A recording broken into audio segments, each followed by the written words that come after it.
Hi, parents and super scholars. I realize that I have been referencing and talking about Get Epic quite a bit, and some parents are not sure what Epic is or how to get to it. So I just wanted to make a quick video that shows you how to get to Epic and everything that Epic can do.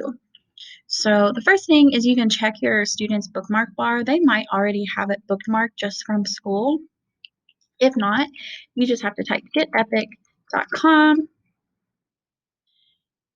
and then select students. I would go ahead and hit that star at the top so that it saves as a bookmark just to make it easier to get to in the future. If your student has already logged into my class before, this should be here and they can just select Miss Martinez's class. If not, they can type in the code, which is BTI 9951. One nice thing about Epic is that all the students have their own account under our class. So you can just go to your student's account. I'm going to select guest student. If I have recently sent a book out to the class to their mailbox, then it will pop up here just to let them know that they have a new book in their mailbox. And you can select check it out to go straight to it. If not, you can always find it just by going to the mailbox. Okay. So, a few great things about Epic. One, it can show you books by the student's DRA level. So if you just click on that, you can select their DRA reading level. This is on their report card.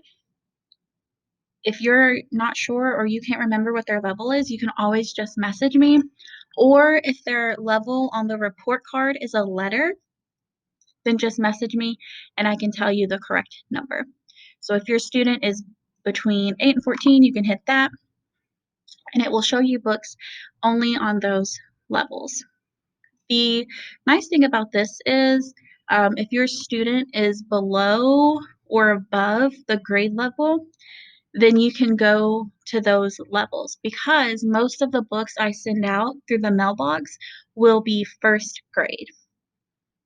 So it just gives them a chance to read books that are directly on the level that they're working on, um, so that it's the right amount of easy and challenging.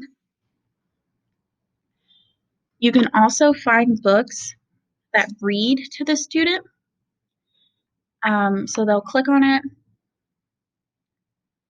and then hit play, and it'll start reading. The nice thing about this choice is that it won't go on until the student clicks on the next page. Also, if you hover and click over words, it will reread them or define them. That way they can really explore all of the vocabulary. It won't go on until they click the next page, though. They can also do videos. So these are kind of like the books you find on YouTube. So they'll just select a book, and then it's kind of like an animated book video that they can watch and listen to.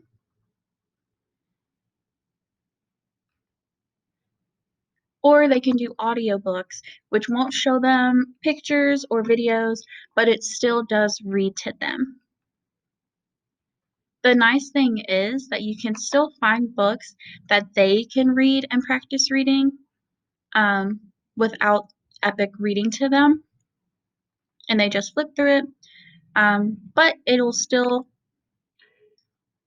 zoom in on that vocabulary if they're having trouble with a word. The scholar can also just type in a book or something they want to read about at the top. So if I wanted to read about dogs,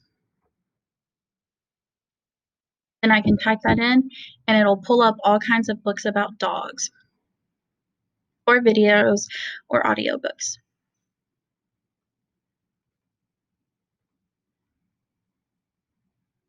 Like I said, I will send out books to the students, So if they want to find those, that's in the mailbox.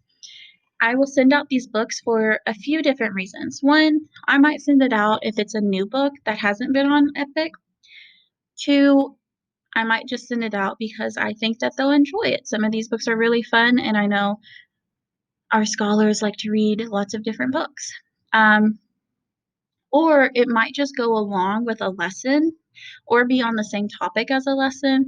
Like Thursday, we're going to be reading this book, actually, Skyscrapers. Um, like always, it's just a posted video of one of the teachers reading it. But if they wanted to go back and read it themselves, they could come on Epic and read that. And it's really cool because it's right there in front of them. If you click on your student's profile, you can view their profile, which is nice for the student because it lets them see what books they've started but maybe haven't finished, and it lets them see what books they've finished, how long it took them, um, and just how many books they've read. The more books they read, the more achievements they get, which I know is really fun for some scholars to see all of the achievements they've unlocked. So since this is the guest account, there's not that really um, not many achievements unlocked, and that's okay. But they have all kinds of different achievements that they can unlock depending on how many books they read, what kind of books they read, and things like that, which I know a lot of scholars thinks it's just really cool. It's also nice for me because I'm able to see what books the class is reading, what levels they're reading, and we also get classroom achievements, which the class really liked to look at when we were in school. And it's just a really great way to always be motivating them. Um, so that's really it. I think it's a great resource. I hope you all really enjoy using it. I know with our extended time out of the classroom and libraries not being open and things like that, that some houses may not have a lot of books or the scholar has already read through all of them and you can't go get more from the library. So this is just a great resource with tons of books online that they can just log on to and read and practice so that they don't slide back in their reading progress.